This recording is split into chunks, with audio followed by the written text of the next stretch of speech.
All right, so sorry about the delay. I meant to have this up earlier, but couldn't get to the shop till later. So this is House of X number 5. So this one we got some big information in. Once again, this continues to be a great series.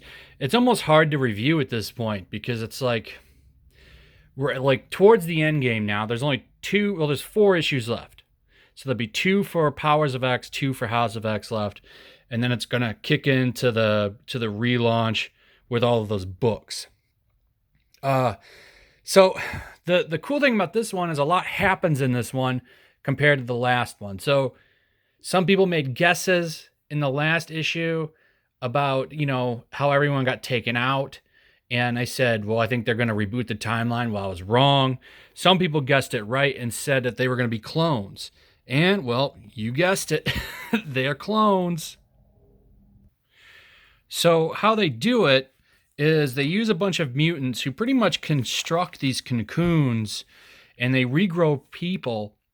And how it works is Xavier pretty much backs up people's minds. Like he backs them up in Cerebro. So if he rebuilds them in the little cocoon land or whatever, he puts their mind back in them. So they say it's the soul that goes back, and he puts their soul back in them or whatever. The only thing that I'm wondering about is Wolverine, who is also restored here, because Wolverine got taken out as well. So does he have his animenium back? That's a big question that they didn't answer in this. I'm going to guess that he does. Plot devices or whatever, they probably just somehow warp it into him because there's a reality warper that helps make this happen. So my guess is that they do that and they restore everything as was. So we'll see what happens. But anyway, everyone's brought back. So that's pretty interesting. There's a lot of really interesting stuff in this book, particularly when they bring back they call them the 5 now. And Storm reintroduces them to the society. And the way that she talks and the way everyone acts, it's almost like this is a cult. It's strange. This is a weird direction for the Xmen, but I'm really enjoying it. I've enjoyed every single issue. This has definitely been the best runs consistently so far that I've read in a long time. I'm really excited for the brand now of Xmen because it's like for so long the Xmen have been trash.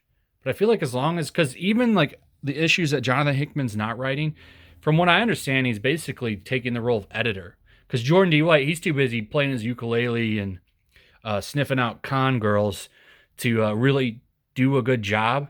So from what I hear is like Jonathan Hickman is pretty much doing the editorial role and like guiding everything. So that's a good sign. I like that. I don't know how much it's true. We'll see. I fear for how long he'll be around because they have to be paying him a decent amount of money. They really do have to be paying him a decent amount of money to be doing this. I wonder how much as well. I really do. Now, the interesting thing about this book is towards the end, Apocalypse shows up, Mr. Sinister shows up, and pretty much all mutants are welcome now. So Apocalypse even is like, yep, I'm here to hang out, not cause any problems. I'm happy for where things are. I wanted you guys to take your place as the top of the leaderboard, and you did.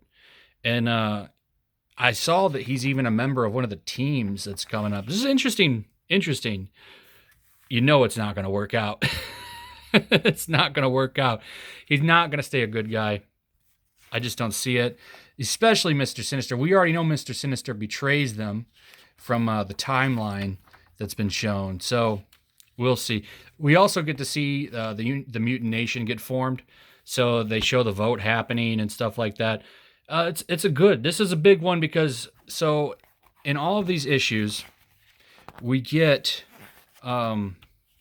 if they're red. So this was one of the big ones. This revealed how they are like rebuild people, mutants that have been taken out or whatever. They're resurrecting them. They're trying to figure out how to give mutants who lost their powers back, and that's what made this one red. And then the 6th one, Powers of X 6. Which drops on October 9th. That's the next one with big information. So that one will probably resolve the mystery timeline. So Mora's, I think, I forget which one, but there's a timeline that's like blanked out that we don't know anything of. We'll probably find out what's going on with that timeline in that last issue. So another good issue. We'll see what happens. I'm really excited for the future of X-Men. Anyway, like, subscribe, leave a comment, share the video, and I'll see you guys on the next one. Peace.